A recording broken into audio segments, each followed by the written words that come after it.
Some history shows merely scratch the surface. It's one small step for man. We go a little deeper.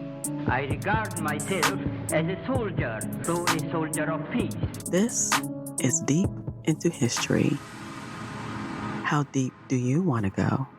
Deep into History is independent and proudly listener-supported.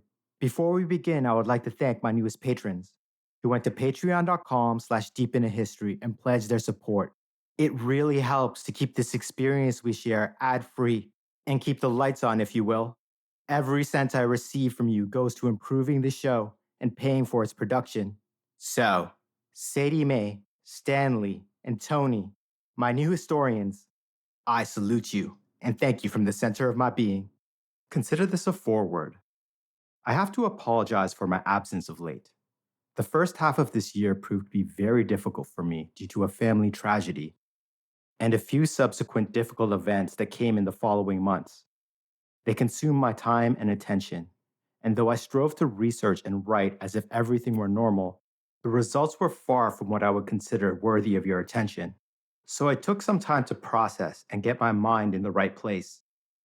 From the bottom of my heart, I want to thank you for your patience and want you to know that I'm back full time, and my passion to deliver you the most unique, informative, and engaging historical experiences never wavered and is stronger than ever. As you know, I don't make podcast episodes, but classic tales that you and yours can enjoy forever. And have I ever got an epic series of tales coming your way soon? The tale you're about to experience is the result of literal years of reading, writing, and then rewriting scripts as I discovered new tantalizing morsels of information from the texts of ancient historians and then added them to the factual web that form our narratives. If you are new to the show or have not yet listened to my series Verses, the saga of how the Republic fell to the Empire, please stop this now and go back and listen, as I will be giving only the slightest recap before picking up exactly where our saga left off. Also, in order to deliver you the Marian Reforms like you have never experienced them before on any medium, I made a judgment call to separate what was one long tale into two parts. I married the ancient past to the current, well, circa 105 before the Common Era Roman politics, that is, into a flowing narrative that gives you the context that created the circumstances for Gaius Marius to remake the legions of the Republic in his own image and leave his mark on Rome's chief instrument of virtus forevermore. Consider that as we go forward. And with that said, this forward comes to an end. This is Deep into History, and I'm your host, Arjun Hundal. It is early December in the year 105 before the Common Era. The Republic of Rome that once stood astride the Mediterranean world like a colossus now resembles a crumbling marble statue on its knees, with cracks so deep that it looks as if it is about to fall apart. For the past decade, the legions of Rome have been fighting wars on two major fronts. South, across the sea, the war in Africa, against the cunning warrior king Jugurtha of Numidia, which had until recently resulted in a series of embarrassing defeats, and worse, during the course of the war, Jugurtha's use of his seemingly limitless gold to bribe the Senate and tribunes of the plebs had laid plain for every citizen to behold the utter corruption of the ruling class, exposing the hubris, greed, selfishness, and incompetence of the leaders the people had elected and believed in. The public had raged at this, and were rising up to support the populares, politicians who came from the small upper equestrian class, along with those of the vast plebeian masses who stood against the optimates, the elite, who had used their hoarded wealth to buy up as much rural land as they could, to turn their holdings into vast estates, which they had bought slaves to work, leaving the rural turned urban poor with little hope of making a living, with the norms set by most maiorum and the rules set by the cursus honorum only barely paid lip service to anymore. It seemed like the socio-economic fabric of their society was about to fail. The people were angry. Political violence was on the rise, and all feared that soon the streets of Rome would run red with blood in the inevitable class war, next north. Beyond the Alps, during that same decade, loomed a menace that Rome had not faced since the time of Hannibal during the Second Punic War. It was nearing Italy, coming ever closer. A barbarian horde so vast and mighty that it made the ingrained societal fear of the Celts of Europe since Brennus sacked Rome in 390 before the Common Era look trivial. For in the dark forest beyond the Alps, an alien race had appeared, bursting out and descending upon them from beyond the edge of the known world. The Germanic tribes of the Cimbri and their allies, the Teutones and Ambrones, were rampaging across Europe. Full consular armies had been dispatched to face them, only to seemingly vanish as if they had never existed because they were annihilated by the barbarians. Among the peoples of the Republic, tales of ironclad giant warriors crushing all that stood against them grew in the retelling, spreading fear. Phobos. Like wildfire. These were followed by whispers that the barbarians were led by a cabal of bloodthirsty witches who communed with their gods by bathing in the blood of their sacrifice-captured enemies, which caused nightmares that soon the witches would direct the horde towards the gates of Rome itself.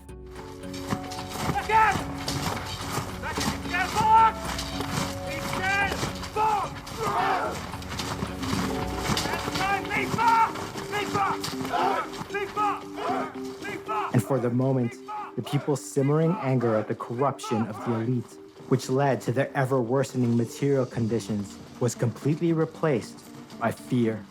Phobos.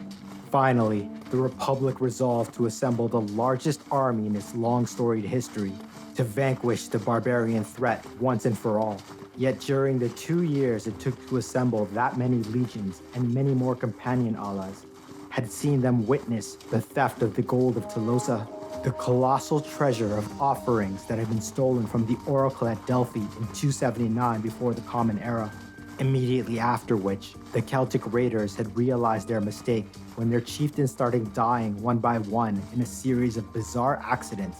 So in order to appease the god and undo his curse, they had melted it down and returned it to him at their premier temple, where they worshiped and honored the same god, for it was Apollo's gold. Thus, after proconsul Caepio stole it, the pious Romans feared that the greedy Caepio had unleashed the curse and brought down the wrath of Apollo upon them all, a fear proven to be justified when just 2 months before, on October 6th, their titanic army, sold to the people as an invincible and irresistible force, consisting of nearly all the boys and men of military age in Italy, had been utterly annihilated by the Cimbri.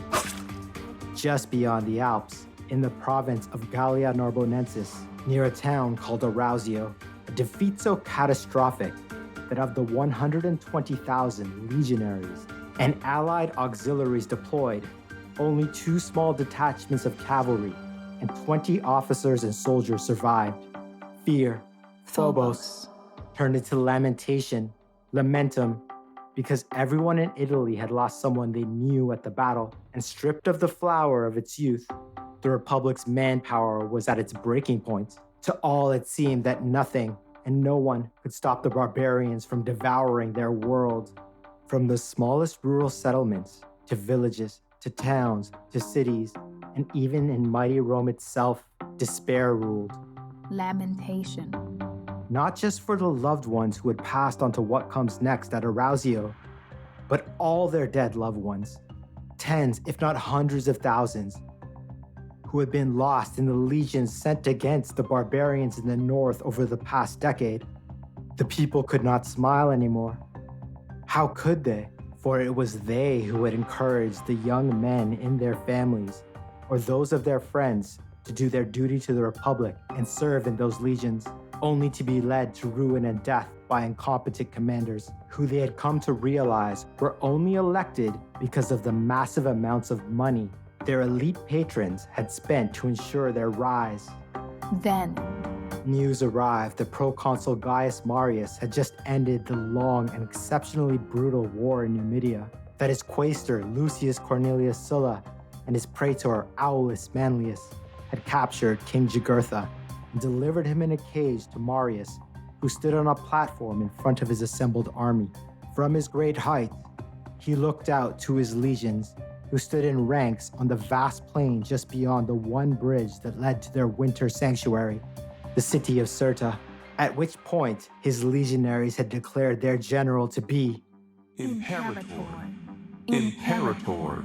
Imperator. the word resonating across the plain, the acclamation that tradition dictated must come naturally for a Roman commander with imperium to be eligible for a triumph. And in this case, his men shouted that Marius should also be rightfully given the name Numeticus. Meaning?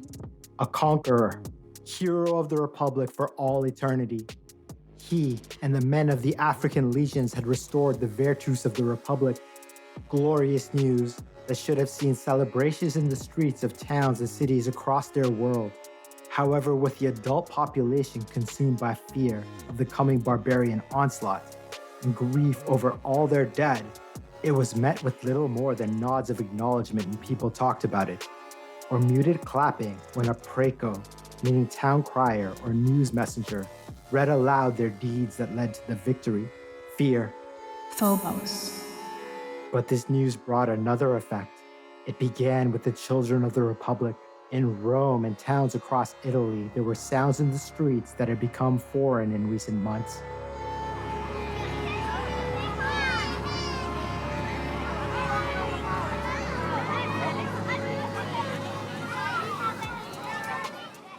Laughter and joyful shouts of glee as groups of children played with their friends. The adults, most of whom were still garbed in black, the color reserved for periods of deep mourning, could not understand why their young were smiling, an expression that none of them had thought to ever experience again. How could their youth be happy, excited, and energized when just days before they too had been consumed by fear? Had they forgotten that the destruction of the Republic lay so very near at hand? That death, or at best slavery, was coming for them all? When they asked their children how they could possibly be happy in these darkest of times, their children, rather than answer, in turn asked their elders why they weren't happy. How could they not be elated at the news that the heroes of the Republic, Marius and Sulla, would soon be home? Surely a sign from the gods that they were returning now, just in time to crush the barbarian horde and save them all. Did they not know that together the pair were invincible against any enemy, against any odds? At first, most adults wrote this off as the innocence of youth. All knew that Marius and Sulla were heroes of the Republic, but they were mere mortal men, as flawed as anyone else, not the demigods their children saw them as. But the happiness and laughter of their youth persisted. It became constant, and slowly, one by one, then by the dozens, then by the hundreds, and finally thousands of adult citizens felt their children's joy. And it created cracks through the dark emotions that had consumed their minds, and they began to remember as if the fog of the recent tragedy and imminent peril were suddenly removed. They remembered that they, the people, had rallied into a mass movement to elect Gaius Marius, the Populari champion, and against all odds, made him consul to fight for the people and win the war against Jugurtha. They remembered that they too had elected Lucius Cornelius Sulla to be his quaestor. His what? His quaestor, Got it. a nobleman and patronus.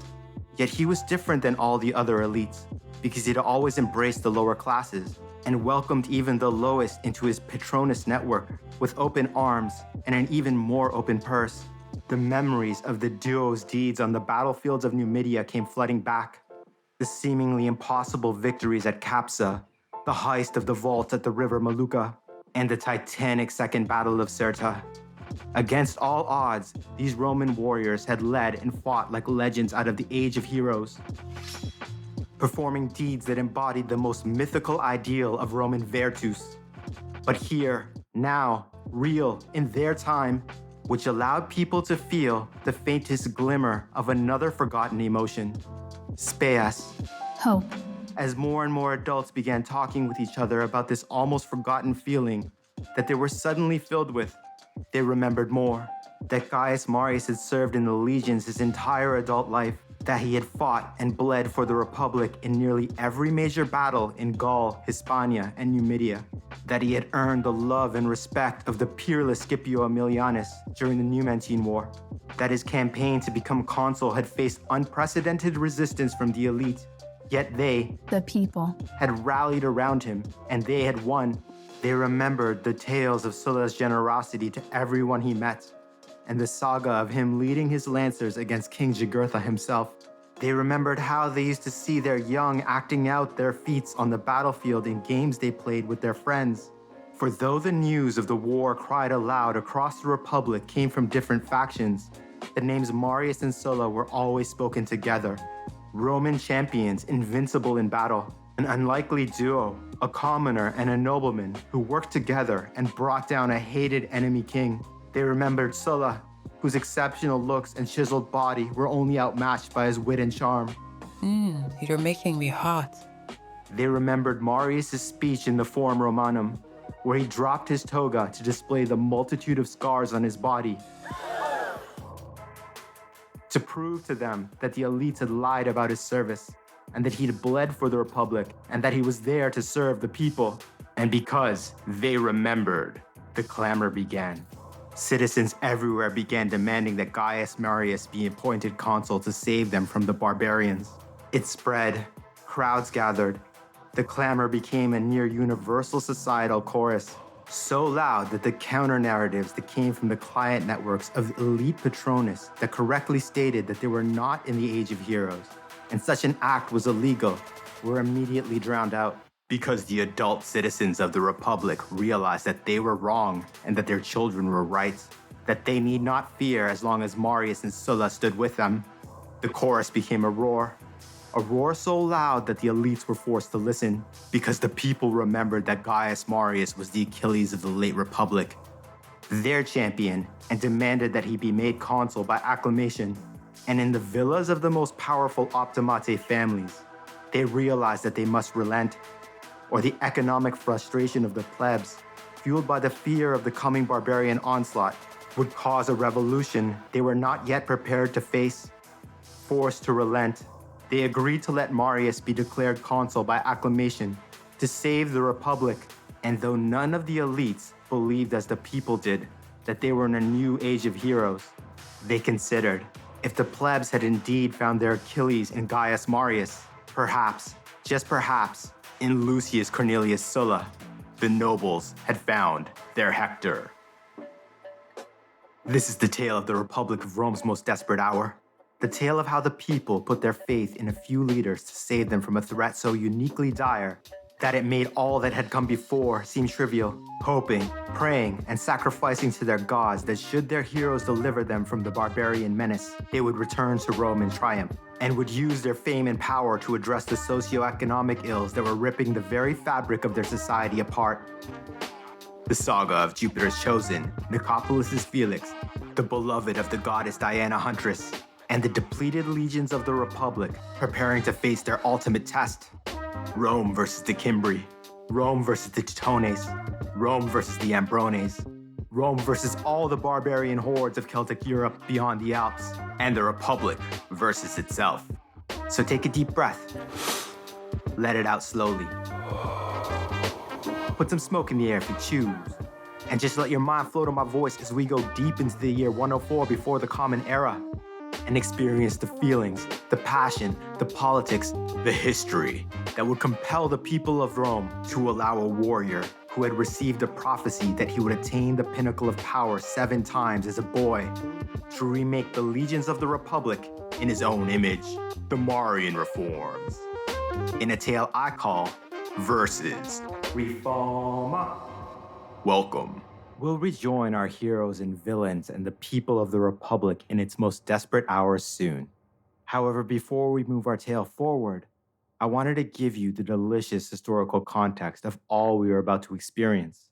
So let's first take a trip deep into the mists of time to learn how the Roman legions evolved into one of the most lethal and effective armies in all of history. A quick note before we begin this trip. This particular deep in the history historical nutshell will deliver you the internal and external impulses that caused or forced the evolution of the legions themselves, the organization of ordinary soldiers and select units. We will learn about the command and control structures, weapons, and logistics the next time we go deep through the lens of the Marian Reforms themselves. Another quick word about the geography. our narrative will be centered on early Rome itself. So, for your knowledge, beyond the immediate vicinity of the Seven Hills themselves, in Italy to the north were the powerful Etruscans. Central and eastern Italy was dominated by the Samnites, along with a mix of dangerous hill tribes that ruled the mountainous spine of the landmass. And far to the south, the colonies of the city-states of mainland Greece, who would come to send tens of thousands of settlers, who would in turn establish cities of their own, on the shoe, if you will, and the ball is kicking, the island of Sicily, where these newfound cities would come to be in near constant war with mighty Carthage. This entire area would come to be called Magna Graecia, meaning Greater Greece. And of course, north, beyond the Alps, lay the menacing tribes of Celtic Europe, whose raiding war bands and sometimes full-scale invasions all the peoples of Italy feared. Lastly, there will be many names and dates, but you know I will work them in ever so suavely. Yes, Lord Master. And every date is before the Common Era. So come dream with me as we begin this part of our saga from Rome's mythical beginning. Ready? Then let's go. April 21st, 753, the date set for the founding of Rome, when the twin brothers, Romulus and Remus, who had together wrested control of the small region away from their brutal king. However, all was not well. The brothers quarreled over who would rule their new settlement. I shall rule it. No, my brother, it is mine to rule. And when Remus attempted to jump over its very first wall, his brother Romulus slew him. Then he proclaimed to the shocked populace that had just witnessed his horrific fratricide that their new settlement would be named Rome after himself, and that he would be its first king. And through his murder, setting the first pillar of their warrior ethos, virtus, of his society forevermore, displaying that anything and everything was acceptable in the defense of Rome, even killing your own brother. At this point in time, Rome was little more than a village on the river Tiber, which controlled the farming settlements around some of the Seven Hills to a nominal degree, surrounded by enemies in the form of local tribes and powerful confederations like the Etruscans further away. These few early Romans accepted outcasts, exiles, brigands, and criminals to join them as citizens, to bolster their population, and they banded together for defense, and especially for raiding their nearest rivals for cattle and women. Each of these farming settlements was led by a chieftain who ruled their clan, or gentes in Latin. They would often assemble their warriors into small war bands for raiding nearby tribes, and when successful, a share of their plunder would go to the king. And when the quasi-town of Rome would go to war against a large regional rival, all the tribes of Romans would assemble their war bands into one force under command of their king. Due to the tribute the king received from all of these individual raids from his subordinate tribes, it was expected that he would bear the costly burden of providing well-armored heavy infantry, initially a royal guard of sorts, and chariots at first, but very soon cavalry to complement his chieftains' generally very basic light infantry. At this very early stage, and indeed for another century, a Roman army was little more than a large warband in its entirety, especially when compared to the huge armies of the mid to late Republic. As time passed, Rome expanded its borders. And in the 6th century, or perhaps a bit later, its 6th and penultimate king, Servius Tullius, made the first major military reform of the Kingdom of Rome. The infantry was divided based on class rather than tribal lines, 5 classes to be exact. The relatively wealthy, and thus could afford to equip themselves for battle with a sword, spear, round shield, bronze greaves, and breastplates, made the first and most elite rank. The second rank Was from those who could afford all of the above except the very expensive bronze breastplate. So instead, for protection, equipped themselves with a long oval shield. The third rank Was equipped as the second, but from those who could not afford the bronze greaves. The fourth Wore almost no armor and no sword, only going to battle with spears or throwing javelins. The fifth Had nothing to fight with, and instead used slings that they used to hunt small game such as rabbits with. Dedicated range support troops that proved to be very effective. Roman slingers. Not the extremely lethal military slinger shooting balls of lead of the coming centuries, but rather peasants who used rocks. Yet mass volleys of these rocks could break up enemy formations. A vital range component, because as yet there were no Roman archers incorporated into the army in large groups. The infantry was further divided into a new system called centuries or hundreds. At this point in time, a century most likely consisted of 60 legionaries rather than 100. There remains much confusion as to why a group of 60 and later 80 legionaries was called a century. That's what I was wondering. The reason is that the balance of the 100 men, until the time of the Marian Reforms, were lixi, legionary slaves who did all the menial labor in camp, foraged for food and medicinal plants, and most crucially, walked, led, and looked after the pack animals on the march. It was also during the Servian Reforms that it was decreed that the cavalry would no longer be supplied by the king. Instead, it would be recruited from the 18 wealthiest families who owned enough land to maintain a breeding population of horses. These were heavily subsidized by the state to offset the cost of such an endeavor. This would soon evolve further due to the ever-growing need for cavalry, to extending the right, though not the full subsidy, to wealthy plebeian families, who again had enough land to raise horses, eventually creating the equestrian upper middle class. Thus, at this time, the wealthier classes took on much of the burden of Rome's near constant wars, which had before primarily rested on the shoulders of the poor due to conscription, and for this, the nobility were rewarded with a near monopoly on political power. Archaeology of the armor and weapons of this time suggests that these early legions fought as a compact Greek phalanx, heavily influenced by the Greek colonies of southern Italy, Magna Graecia, and also adopted elements from their enemies, the Etruscans and Samnites closer to home, Roman hoplites. In a saga far too detailed to do justice to in this tale, the kingdom of Rome was soon overthrown from within, when a popular uprising ejected Rome's last king, Tarquinius Superbus, in 509 due to his misrule, and the nobles, equestrians, and plebeians reorganized their society into the Republic. Once again, time passed. Years became decades, decades centuries, and the Republic, driven by virtus, grew and expanded, dominating ever more small towns and cities around it, incorporating the surviving conquered peoples into their society, with the Romans assimilating their knowledge, best traits, and tactics and making them their own. The next major military reform came in the wake of an event we have come to know well, the terrible sacking of Rome by Brennus, chieftain of the Senones, in 390, as it has resonated throughout all of verses and was the basis for all future Roman fears of the barbarians of Celtic Europe.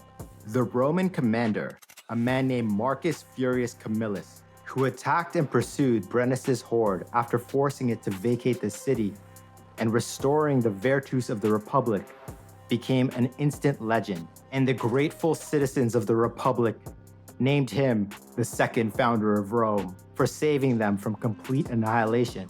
You know I'll cover his epic tale in the future, but for now just understand that his fame at that moment was very much akin to the sentiments felt by the people who demanded Gaius Marius be made consul after his victory against Jugurtha, a powerful savior narrative. Camillus' critique of the legions began and ended with the Battle of Allia, or the Battle of the River Allia. I'll take curtain number 1, Arjun. Which saw Brennus's Celts destroy the legions of Rome sent against them. Perhaps the worst example of a defeat of the legions fighting in a phalanx ever.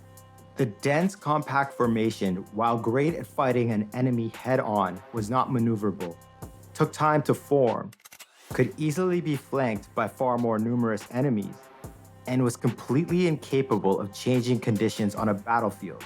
Camillus was an incredible military strategist, both on the strategic and tactical levels. Thus, with his new status, he remade the legions using his experience in his own image. In fact, it was the Camillan Reform and how his legions evolved further during the following decades, and especially during the subsequent Samnite Wars, which consumed most of the next century, that gave birth to the Roman legions we are most familiar with thus far. The legions that would deliver Pyrrhic victory, win the Punic Wars, crush Macedonia, and conquer most of the Mediterranean world. We know them as the famous Manipular legions from my past tales, who arrayed for battle in the quincunx, the even more famous checkerboard formation. Camillus knew that the time of the Roman legion fighting as a phalanx was over. Its inherent inflexibility and ability to move in only one direction, forward, was completely unsuitable for the ever-evolving situations on a battlefield, let alone be capable of adapting to the different types of enemy armies the Republic was constantly going to face if it were to expand and dominate as Vertus demanded. Worse, as happened at the Battle of Allia, if the foe were far more numerous, the entire formation could be enveloped and slaughtered, a major concern, as the Romans had to face enemies with vastly greater populations if they were to survive at all, let alone conquer, as Romulus, the first founder, had dictated. Thus, Camillus decreed that from this point forward, there would be 3 battle lines consisting of different infantry types, which still addressed the wealth disparity between the citizen soldiers of the Republic, along with a skirmishing line in which the poorest citizens would serve, and a cavalry corps that would be drawn exclusively from the equestrian class. Before I describe them, and to advance our tale, know that it was during the Samnite Wars, which began a generation later, where Camillus' original reform of simply having separate, though still solid lines of infantry was put to its ultimate test, and utterly routed by the Samnites on the uneven, narrow, and rocky terrain on which they forced the legions to fight. Even more flexibility was required, and it is best to understand the second founder's flexible vision through what it quickly evolved into. The Polybian Legion, so called because they are best documented by the ancient historian Polybius in response to the better tactics of their enemies. Camillus' true legacy to Rome was to allow and encourage the commanders of its legions to evolve tactically on the battlefield. His reforms meant that at a structural level, each legion would be conscripted based on each citizen's economic status, and included every citizen who owned even the most humble plot of land to create his new kinds of legionaries, which vastly increased the number of available conscripts as his innovation allowed even the poorest landowners to serve. Because while the burden of equipping oneself for battle was still on each citizen, his new legions would allow for the people who could not afford the expensive bronze armor and shield required to fight in the Roman phalanx that existed before to be largely negated, as the new types of armor requirements were far cheaper. Not only did this allow for the creation of more legions in times of an emergency, it also allowed for each consular army to consist of 2 legions instead of just 1. as it had until this point, as the pool of manpower was greatly expanded. Within each legion, the century would still exist as an administrative unit, but from now on, the maniple, consisting of 2 centuries, would be the smallest tactical unit on a battlefield, and more importantly, could operate independently. Each maniple was commanded by 2 centurions, each elected by their maniple, one anterior and the other posterior, the more senior leading from the front, and the junior commanding the rear line. Centurions at the most junior level functioned as something akin to modern sergeants. At higher levels, with seniority, they functioned as junior officers, something akin to a lieutenant, and at the pinnacle, primus pilus, first-year centurions were very roughly the equivalent of a modern captain or colonel. Oh, Captain, my Captain. The officers of each legion were still elected by the citizens of Rome, but the number of positions for military tribunes was greatly increased, as well as the higher ranks of the cursus honorum, as the Republic required vastly more officers for its legions. These reforms were long overdue, and as I mentioned, it was during the Republic's wars with their enemies to the southeast the powerful Samnites, that the legions evolved and showed Camillus' true genius, because the tactical flexibility of his system was finally appreciated. The Samnite Wars are a very long tale, but in essence, after a series of reversals and a major Roman defeat, that Roman commanders took the reforms and truly ran with them. Without getting bogged down in detail, allow me to explain. Fighting the Samnites in the mountainous, confined, and rocky interior of Italy displayed that it was not enough to simply have the different types of legionaries line up in 3 lines, as some generals were wont to do, because they could be compacted when an enemy chose their terrain well and effectively be forced to fight in a massed block and be surrounded, thus robbing the rear 2 lines of their intended ability to move, to flank, or confront new threats on the battlefield. Though it came at a huge cost, this realization that the maniple was not an administrative unit, but a tactical one, gave birth to the famous manipular legions, which arrayed on the battlefield in the quincunx, the checkerboard formation. Let's take a few moments to explore a manipular legion. A maniple consisted of a block of 120 legionaries in 3 rows of 40 men each. How many men? 40 men each. Okay, Arjun. I got it. With a maniple-sized gap between each when deployed. This gave the formation incredible flexibility, especially when compared to the Greek phalanx, or even a swarming Celtic horde. When commanded, individual maniples could operate independently from the rest of their line, allowing them to reinforce weak points, exploit breakthroughs, or be dispatched to face unexpected threats on the battlefield. When contact with the enemy was imminent, the maniples would close the gaps and fight in a solid line, though still moving and fighting as an individual maniple. This way, only 1 line was engaged at a time, with the 2nd and 3rd line of maniples still loosely formed, ready for any surprises on the battlefield. The 3 lines of legionaries were called the triplex acies. The first line, 1,200 young and less experienced hastadii. They were lightly armored, equipped with a gladius, the short stabbing sword, and a scutum, the rounded rectangular Roman shield, which would cover them from shoulder to shin. The second line consisted of 1,200 experienced and heavily armored princeps, men in their prime. They too were equipped with a scutum and a gladius, but were also protected by heavy chainmail. Both of the first 2 lines carried 2 pila, javelins, designed to penetrate the enemy's shields, and then due to being weighted on the rear end, it would bend, rendering the shields useless. 600 veteran triarii made up the 3rd line, who fought in a more maneuverable Roman-style phalanx, armed as hoplites with a heavy spear, a round hoplon shield, and a gladius as a weapon of last resort. These men were esteemed as Rome's greatest warriors.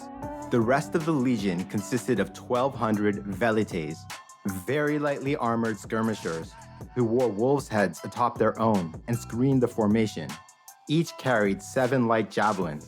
And finally, 300 Roman cavalry from the equestrian class. They wore light armor and equipped themselves for battle with a spear, shield, and the spatha, a long cavalry sword, excellent for fighting enemy cavalry, but its primary use was slashing down at a fleeing routed enemy on a battlefield. In battle, the legion would conduct itself thusly.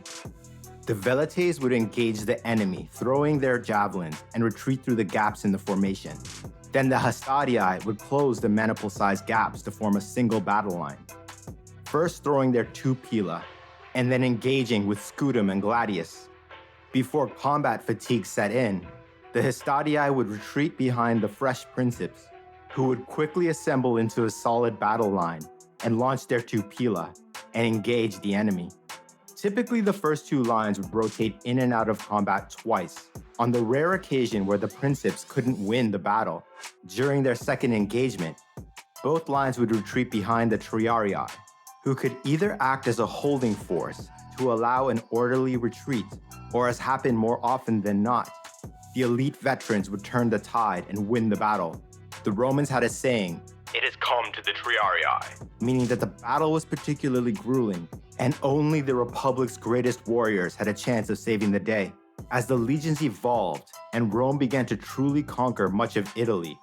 More and more towns and cities became subordinate allies, with non-citizen populations whose peoples had fought traditionally in different ways and were experts at their craft. All allies were required to provide men to serve Rome militarily, and they became the support troops of the Republic.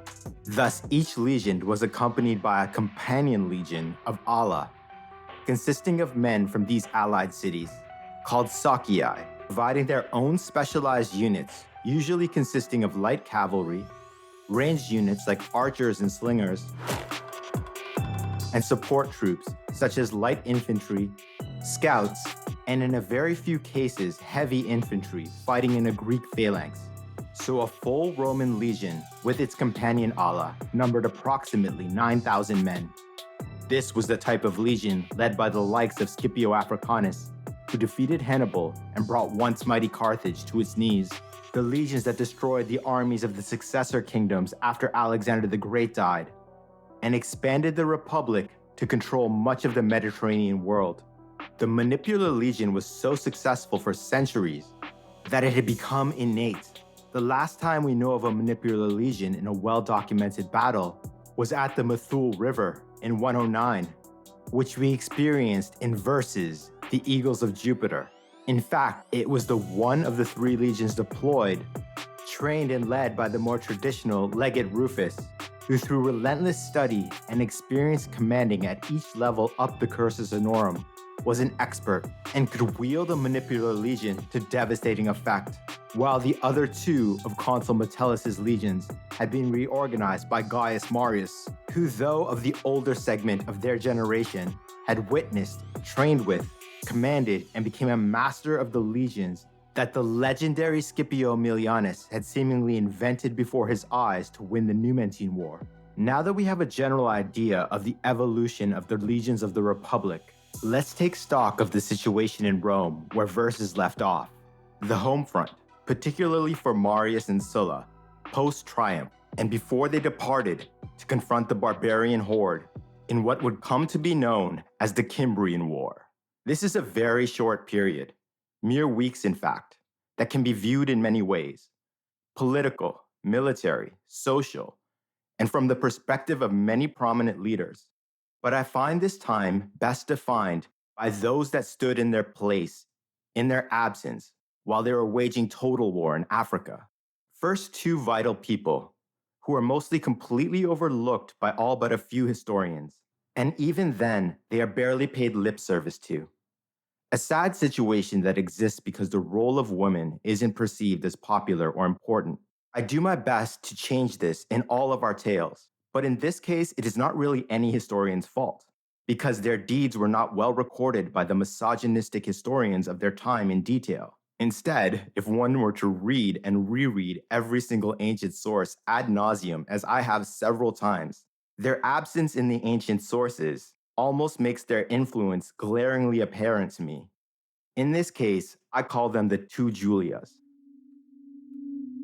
From the one noble family that exclusively produced daughters named Julia, the Iulii Caesarii, a family of the oldest and noblest blood of Rome that had fallen into political obscurity because of their limited money, and as such, their recent ancestors had not benefited as much from the financial windfall that other currently powerful noble families had during the Roman conquest of most of the Mediterranean world over the last 150 years. Though never as poor as young Sulla, they did not have the denarii for the males of their family to run for elections in the senior ranks of the Cursus Honorum, as elite families could spend fortunes to get their relatives or clients elected to those positions. Thus, it fell to their women to restore their family's fortunes by marrying capable and rich men. Men who, in the calcified class structure of the Republic, would benefit greatly from the Julii's social status as nobility and use that status to reach heights they could only dream of. Their wives opening doors to access the truly powerful. Of course, this meant paying for the privilege, through dowry, to attain the coveted hand of a Julia and an alliance with a revered noble family. This is not to say that they were simply sold off to the highest bidder. They were not. Rather, every marriage was arranged with a prominent man with ambition vast resources, and particularly ones that could appreciate, love, and respect a Roman princess from the one noble family, beloved of the goddess Venus, for they produced the most beautiful offspring. The first Julia we've met, the refined, educated, classy, cunning, and lovely to behold Julia Maria, so called because of the publicly displayed true love that existed between her and her husband. Gaius Marius adored his much younger wife. He valued her intelligence and insight far more than her spectacular beauty. Initially, the battle-scarred warrior and his graceful wife bonded over their shared love of watching gladiators in combat. But it quickly became apparent that his Julia opened up a whole new world to the rather socially inept equestrian. For Julia was a force of nature in the social circles of the nobility, winning over the wives of Marius's noble enemies through her charm and wit, healing the breach between him and his family's former patronus, the ultra-powerful Caecili Metelli clan, which literally allowed for Marius to be appointed legate in the African legions and reigniting his failing political career, which eventually led to him being elected consul to lead the war against Jugurtha in Numidia.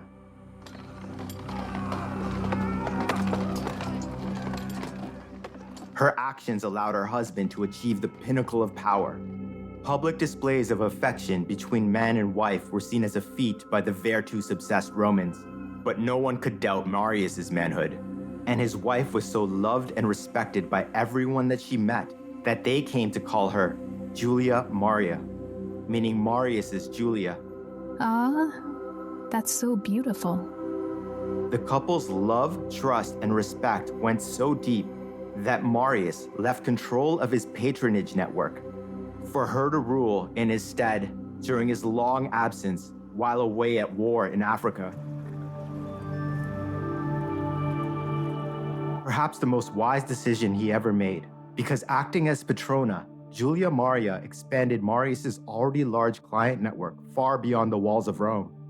She then used their clients to spread word of his every feat on the battlefields of Numidia while he was still a legate under the command of Metellus. And once he became consul and commanded the African legions, she took his exceptional leadership and conquests and spun them into the stuff of legends. Soon Marius's client network had not only expanded to every town in Italy, but across the Roman world, with people from far-flung provinces traveling to Rome and begging Julia Maria for the honor of becoming their clients. An incredible feat, which I will expand upon in a moment. What about the second Julia? Let's call her Julia Lucia, or Sulla's Julia. Now, the second Julia, a detail I left out in verses, so seductive until I could confirm it. The details are almost non-existent, apart from a few fragments from ancient texts. But it seems that during the 6 months that it took for Sulla to assemble and train the light cavalry for Marius's African legions, his lancers, he married a noblewoman named Julia.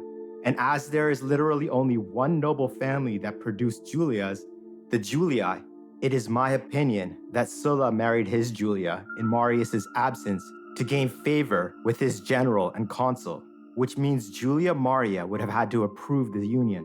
A chess move between two elites, and a chance for Sulla, the notorious gladius of the Suburra, to prove himself to the most respected and in fact most powerful woman in the entire republic. Through both of these unions, we can see how strategic the arranged marriages of the daughters of the Julii truly were. They married Julia to Marius because he was a proven warrior, was rich, and had a large plebeian following, yet required their family's noble status to rise any further. And in Sulla, a nobleman whose blood was as revered as theirs, who had risen from poverty to control vast wealth, and with an equally vast following from every level of society except the nobility, who were shocked, scandalized, and honestly jealous of how he acquired his prominence. Both worthy men who would value their wives' influence and allow the men of the Iulius Caesarii to rise with them through their new alliances. As for Julia Lucia, I cannot speak to the feelings that came to exist between the couple in their very short time together. Night stolen away when Sulla was training his light cavalry on the field of the war god, because mere months after their marriage, Sulla had to set sail with his lancers to reach for his destiny on the battlefields of Numidia. never knowing that his wife, his Julia, was pregnant. He would have been made aware of her death in childbirth and that she had lost her life to give him his first child, a daughter, but it would have reached him months after the fact as he was on campaign, and personal correspondence did not receive the same urgency of delivery as official letters of state. The news must have been devastating, yet he was at war and could not allow himself to become consumed by grief. This is Sulla after all. So he let his ambition to rise to the heights of his illustrious ancestors consume him instead. He put all aside and focused on being quaestor to Consul Marius. Upon his return from the Jugurthine War, Sulla finally allowed himself to feel and was shattered by the reality of the death of his Julia. He took no joy in riding prominently behind Marius's chariot in his triumph. After his obligations to the state function were over, Sulla did not join in the subsequent celebrations.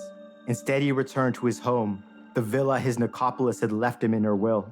And once he had bathed and made himself presentable, he asked to see the product of the brief love he and Julia had shared.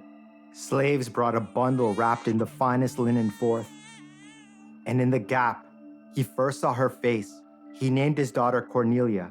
According to legend, his baby daughter smiled up at him, and she then looked into his eyes that inspired a feeling that he had not felt since the first time he met Nicopolis. True love, something he had never thought to feel again since his beloved had passed on to what comes next. In the glowing light of Cornelia's gaze, Sulla found himself full of utter adoration, and he swore to her that Cornelia would be a credit to her mother, and he would ensure that Julia's daughter would become not a mere princess, but the queen of the noblewomen of the Republic. Father and daughter were interrupted by his best friend, the actor Metrobius. As flawlessly beautiful when he was natural, or when he often dressed as a woman. Metrobius was far more than just a famous actor now, though. Through their years of long friendship, which evolved into a brotherhood and most likely an intimate relationship, he had become Sulla's closest advisor and most trusted friend. In fact, when Sulla went to war, Metrobius was named acting patronus of his large client network, fulfilling the same role as Julia Maria, and with no less efficiency and effectiveness. He was the perfect choice, as not only did Sulla know he could trust him with such an awesome responsibility, but most of his clients were of the lower classes, and indeed the underbelly of Roman society, embracing not only the lowliest plebs in whom Sulla saw potential, but also freed slaves, criminals, and non-citizen foreigners, among others deemed to be scum and riffraff by the nobility, people Metrobius knew how to deal with. The two old friends embraced, and Sulla was thrilled that Metrobius had used the reports of his epic deeds on the battlefields of Numidia to expand his client network so vastly that he was now one of the most powerful patronus in Rome. And with the addition of the major clients Sulla himself had recruited during the war, King Bocchus of Mauritania, a single client with so much wealth and power that with him alone, he dwarfed entire elite networks. And once combined with his current expanded list of clients, it made Sulla one of the most powerful men in the Republic, with international reach, as noble families from far-flung towns of the provinces had sought out Metrobius, wishing to be allied to a nobleman rather than the plebeian Marians. But what Metrobius showed him next must have come as a complete shock. A pile of dozens of invitations to dinner parties to the homes of the most powerful elite families. Not quickly written notes from the women of their households, which Sulla was used to, but wax sealed, with the signet rings of their men, the most powerful in Rome. The same men who had always looked down and insulted him all his life. The same men Sulla had always known he would have to win over to his side if he were ever to rise to higher political office and wield true power. Men he had thought never to have as allies, which is one of the main reasons he had arranged to marry his Julia, to secure a familial link with Gaius Marius, and thus his huge Populari faction, at the time a brilliant chess move. And had his Julia lived, he could have surfed the wave of populism, building around Marius to attain the consulship. Now though, it seemed that conditions on the board of the game of power had changed.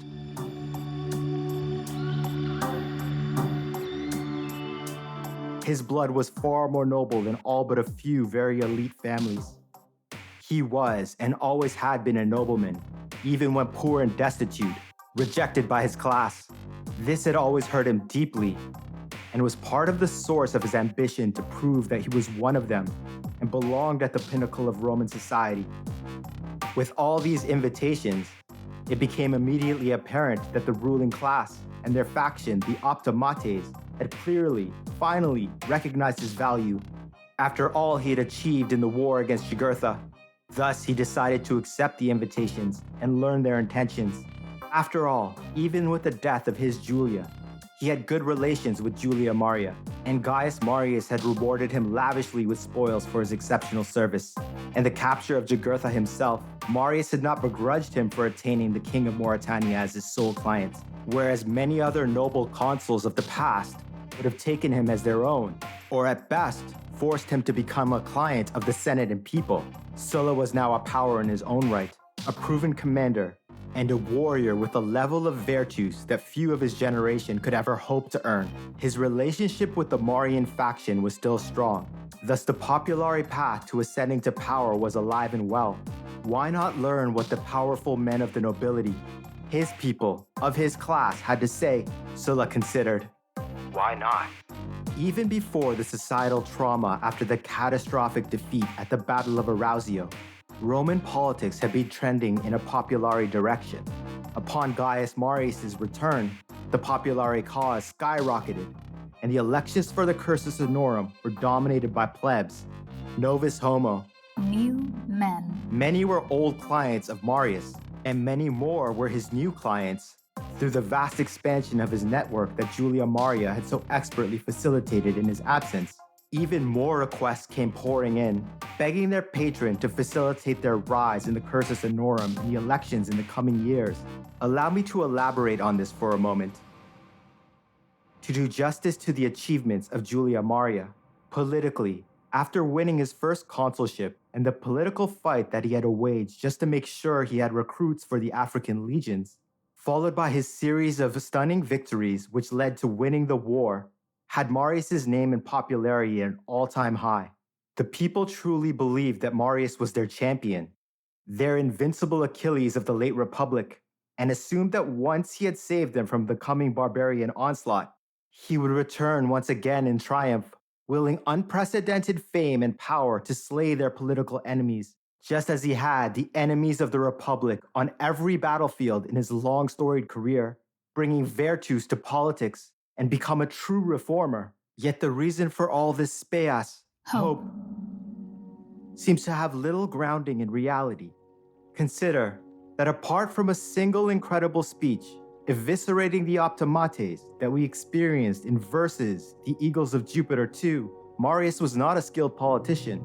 In the realm of actually wielding political power in Rome, he had thus far been woefully inept, driven by the prophecy that he had received as a boy, that he would attain the pinnacle of power, the consulship, 7 times, and never what one would call diplomatic. He had offended the ultra-powerful Caeselli Metelli family early in his career, and through them most of the ruling class.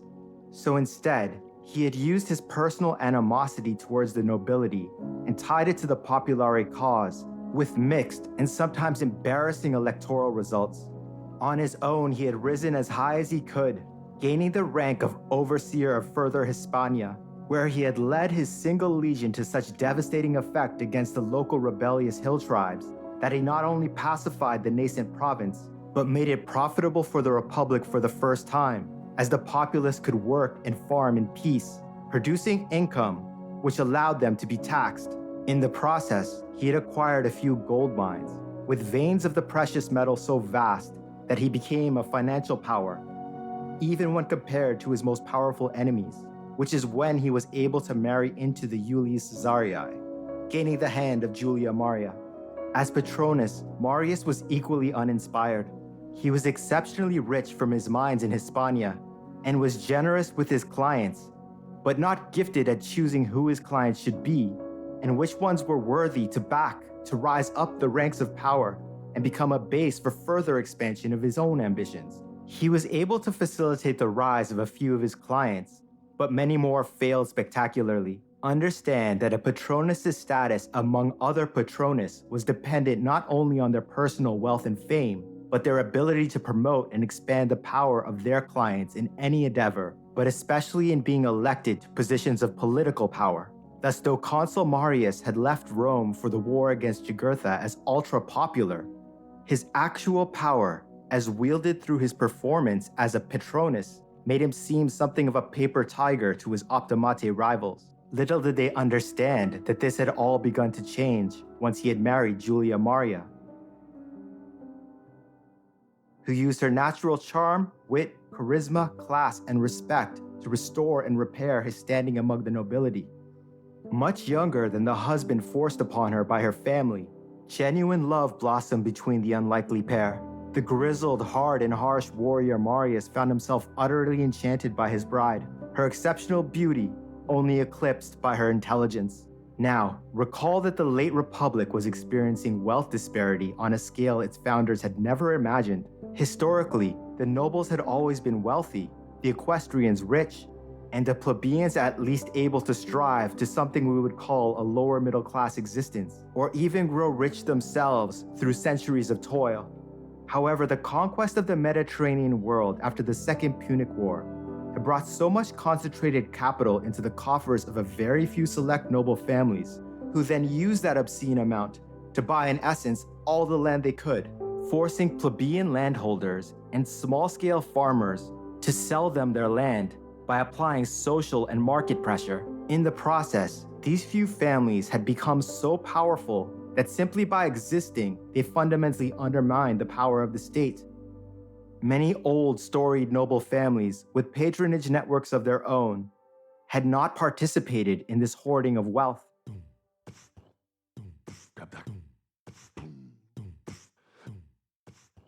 Resulting in them losing clients to these now vastly rich oligarchs who could do far more to advance their clients' interests. Many of these families saw that they must make a choice. Attempt to assert themselves against the late Republic's billionaires, if you will, or join them, merge their client networks and become a subordinate lieutenant to an ultra-rich Patronus, or stay true to the way of the ancestors, never acknowledging the supremacy of another noble family, simply because they had hoarded the wealth of the world and not shared it with the people of the Republic. Many of these old noble families had watched the power that they had built over centuries vanish, Adrift. lost in the power structure of the Republic. But then one of their own, a princess of the Julii, had offered her family a chance to rise again. When she began acting as patrona of her family's client network, she found herself overwhelmed by families from first the towns of Italy and then all the provinces begging to join their network. Julia Maria was brilliant. She only accepted those as clients that she could vet and could clearly see the intrinsic value of an alliance between their families. Wary of infiltrators from their enemies, she rejected any who approached her whose family history she could not verify. However, there were many that could not be put in either category. People from provincial families that were known, but she was not sure she could trust. These she passed on to other lesser noble Patronus, creating new alliances. Even with all this, hundreds of new legitimate clients were added to her network, many of whom were rich and powerful in their distant hometowns, but had been spurned by the elite because they were non-citizens. Yet she recognized their worth and embraced them with humility and respect, behavior that they had never experienced from a Roman noble. And because of this, they became very loyal clients and did all they could to expand her family's power across the world. Julia Maria's skills went far beyond wielding power and her ability to enchant anyone she met. She also had a remarkable understanding of the psyche of the Roman people, particularly when it came to superstitions. All Romans were religiously conservative by any modern metric. Practicing religio and cultus, well, religiously, was a major part of most maiorum, the way of the ancestors. And Julia would prove to be a master at wielding this tradition to devastating effect. You see, while Marius was away waging war in Africa, a famous oracle or prophet from Asia Minor, specifically what is now called Syria, a woman named Martha had made her slow progress to Rome. stopping in towns and cities across the Republic to deliver her prophecies to the locals, which seemed to have proven true. In fact, she was so highly regarded that when she finally arrived at the capital, with her following and popularity so massive, she walked into the Senate while it was in session and offered to predict the outcome of every decision they made.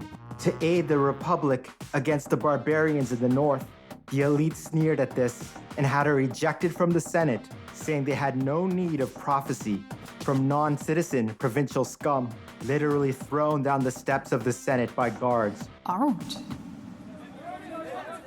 To boos and hisses from the plebeian crowd that had gathered, wishing to seek an audience with the famous oracle. Martha met with these people and was told that she should seek out Julia Maria, wife of their champion. Having heard of the commotion she caused at the Senate, Julia Maria received her and listened.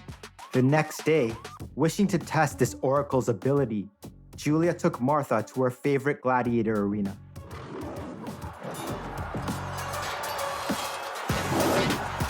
And asked her to predict the outcome of every bout. The oracle was right every single time, perhaps still suspicious. The next day, the pair went to a different arena, and once again, Martha proved herself to be completely accurate in her predictions. After, the two retired to Marius's humble home. Not perched atop one of the 7 hills, where dwelt the elite, but in a valley close to the Forum Romanum. Julia then questioned her expertly. They talked. She learned about her past, about her journey. And from this discussion, Julia realized that Martha had not only acquired a massive following in every town she stopped in, but in the process had won over every mystic, soothsayer, and sibyl in all of those towns. That they would follow her lead and base their predictions on what she implied they should be. That Martha was in fact a de facto patroness of all those that made their living catering to the prophetic, spiritual needs of the citizens of the Republic. Seeing her value, Julia then asked Martha, "Can you become my exclusive client?" Deliver her prophecies only to herself and Marius, and then send letters to her followers across the world, thus to a certain extent control the predictions they in turn would make when asked similar questions. The oracle accepted, giving Julia a huge amount of control over the mystic or spiritual side of Roman life, an epically brilliant feat. Remember, Martha, because you will play a critical role in the lieges of Gaius Marius in the coming Cimbrian War. Also, sometime during those terrible months of lamentum, lamentation, that swept across the Republic after the Battle of Arausio, Julia Maria was approached by one of the very few survivors of the catastrophic defeat. A warrior who would become the Republic's most effective covert operative and eventually one of the greatest generals in all of history. Someone we have come to know well, beloved of the goddess Diana Huntress. Tribune Quintus Sertorius came to the gates of her home seeking an audience. Julia had of course heard the tale of his harrowing escape across the river Rhone and through the dark forests of Gaul, surrounded by Cimbri barbarians. How he was the lone Roman to ever have witnessed the horrific mass human sacrifices of their druids, all female, the spiritual leaders of their people, the witches of the Cimbri. She received him and had him recount his ordeal, not only of the battle itself and his escape, but the entire campaign. She noticed his intelligence and insight, that he had a way of taking local tribal politics, analyzing them, and synthesizing a diplomatic strategy that could prove decisive in the coming war. She kindly questioned him further about his past and saw in the young equestrian officer a worthy ally for her Marius. As we now know something of her, she must have been particularly intrigued that his mother Rhea was a high priestess of the goddess Diana in the region surrounding his hometown of Nussa in southern Italy. We'll return to this thread in the web of history in a moment. It is unclear if he became a client of Marius at this point, but Julia assured him that she would arrange a meeting with her husband as soon as he returned from Africa. True to her word. almost immediately after Marius' glorious triumph for winning the exceptionally brutal and seemingly endless Jugurthine War. The meeting was arranged. The military tribune and the newly minted consul met in Marius' studium, which was already becoming something akin to a legionary headquarters, with maps, charts, and correspondence everywhere. It was full of senators, politicians, legionary officers, foreign envoys, messengers, his clients, and scribes taking notes or writing letters which Marius dictated to them, a bustling scene of semi-organized chaos.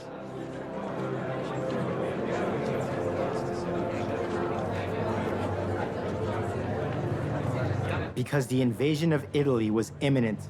Into this, Sertorius walked. Extremely busy, Marius spoke to the tribune while preoccupied dictating letters and dealing with every detail of the coming campaign. To the young officer, it must have seemed that the consul was not listening to him at all. That is until Julia Maria entered the room, warmly embraced Quintus Sertorius, and commanded that everyone else leave immediately. Dumbfounded, Consul Marius watched every man in the room, from slave to senator, stop what they were doing and exit immediately. It was rare for any woman to order men around in the late Republic, but Marius's Julia was so universally respected that it had become natural to obey her command. Perhaps the first time Marius had witnessed the immense power his beautiful wife had gained in his absence. He had left her a Roman princess, only to return to find her grown into a Roman queen. She then instructed her husband to listen to the young warrior, because the information he would provide could be the difference between victory or the annihilation of their world. She then left them to converse alone. After a moment of awkward silence, Marius gestured, and Sertorius relayed the tale of the campaign he had served in under the command of Proconsul Caepio, the conduct of Consul Maximus, the Battle of Arausio, and his daring escape. He then gave a detailed account of the Cimbri, their ways of making war, their culture, their allies, the rebellious tribes of the now lost province of Gallia Narbonensis. In his thoughtful, humble way that provided so much exquisite insight that Marius had not experienced since watching his mentor, the legendary Scipio Aemilianus, in action in Hispania during the Numantine War. The young tribune had the same way of taking into account local tribal politics, the tactics of the enemies, analyzing them, and synthesizing everything. The consul realized why his beloved Julia had insisted that he talk with this man, and in him saw not only a skilled ally, but perhaps a secret weapon he could wield to devastating effect. He asked more about the tribune's past, and further inquired about his critique of the campaign that led to Arausio, the catastrophic battle itself, and all he knew about the rebellious tribes and the barbarians. He asked for Sertorius' opinion as to how he should lead the coming campaign, and then what he was offering to contribute to save the Republic. They spoke for hours, all the while the line of people waiting to see Marius burst out of their house and down the street. The sheer audacity of the plans Sertorius suggested had Marius intrigued, and the two warriors devised a plan to execute perhaps the most dangerous covert mission in ancient history. Yet the brilliant, cunning, and fearless warrior before him could not achieve it alone. Marius considered. He had mere days before he had to lead his newly recruited legions north in order to block the barbarians' path into Italy itself. And he knew that for this mission to succeed, he would need the peerless diplomatic skills of his former quaestor, the infamous Gladius of the Subura, who, while an exceptional warrior and commander, to Marius, he was irritatingly handsome and charismatic. One Lucius Cornelius Sulla. The thought of having to humble himself to ask the nobleman turned hero of the Republic for a favor of this magnitude must have caused him to clench his teeth. But then he remembered the prophecy he had received as a boy in the cave of the Sibyl, and thanked Jupiter Optimus Maximus in his mind because he had the perfect man to make Sulla want to embark on this perilous quest. A man who was a dear friend to them both, his enforcer, the gigantic Chief Justice of the African legions, the slayer of warriors, the Ajax of the late Republic, the Propraetor, Aulus Manlius, then Consul Gaius Marius, looked into the eyes of military tribune Quintus Sertorius and grinned. In the second part of Versus Reforma, we will experience the epic covert mission into the depths of rebellious Gaul. Witness Jupiter's Chosen remake the legions of the Republic of Rome in his own image, and watch the politics in the city's most desperate hour, made worse by Marius' endorsement and alliance with a politician who appears to have simply watched the Republic burn to the ground. For though we know Rome never had a Batman, it most certainly had its very own Joker. Get those wonderful toys. Enter Saturninus. I hope you enjoyed the first part of Versus Reforma.